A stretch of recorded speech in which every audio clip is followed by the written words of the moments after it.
La MSA croit beaucoup ce nouveau modèle d'intervention, c'est-à-dire l'entretien motivationnel qu'elle exploite de plus en plus dans ses actions d'éducation à la santé. C'est un merveilleux outil qui a pour objectif de faire progresser des mentalités ou une façon d'agir en vue évidemment de s'améliorer. En l'occurrence ici, c'est en lien avec la volonté ou le refus d'utiliser le vaccin antigrippal. L'entretien motivationnel n'a jamais été utilisé autrement que pour les addictions. Avoir pensé à l'utiliser pour faire de la prévention, c'est complètement nouveau. En plus, on a la chance d'avoir pu l'évaluer, de savoir que ça fonctionne très bien. Et du coup, c'est normal d'en faire profiter nos adhérents et de le développer puisqu'on sait que ça marche.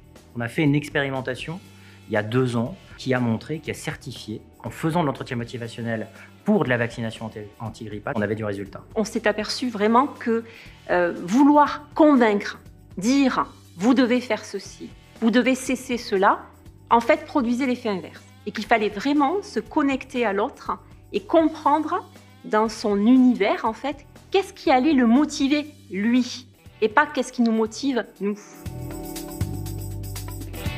La campagne d'entretien motivationnel grippe cette année, donc 2020-2021, s'adresse aux femmes primo-vaccinantes de 65 ans. Alors pourquoi ?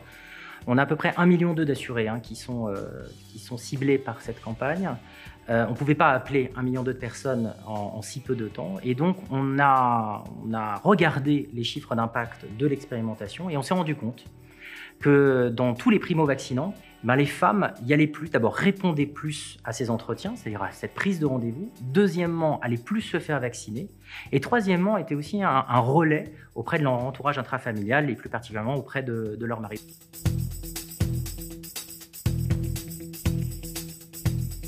On a 27 IDE dans toute la France qui vont réaliser au quotidien ces entretiens. Donc c'est l'entretien motivationnel, une pratique, une formation initiale, un accompagnement de ces infirmiers et infirmières.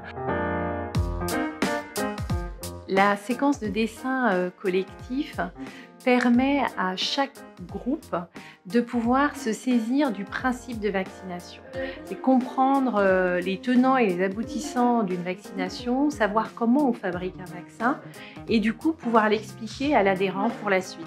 La personne grippée est contagieuse 15 jours. Qu'est-ce que vous en pensez ? L'objectif de la séquence info-intox, c'est de questionner sur les a priori que les adhérents peuvent avoir sur la vaccination, de pouvoir interroger chaque infirmière sur les réponses qu'elle pourra donner à ces interrogations, ce qui permet de les préparer pour les entretiens motivationnels par la suite. Vous recevez ce mot gratuitement. Nous sommes en simulation pour nous entraîner à faire ces entretiens téléphoniques. Il faut beaucoup utiliser les mises en situation, mais les mises en situation dans les 2 rôles, c'est-à-dire il faut les obliger à sortir aussi de leur rôle d'infirmier pour se mettre dans la peau de l'adhérent et pouvoir ressentir ce qui se passe des 2 côtés.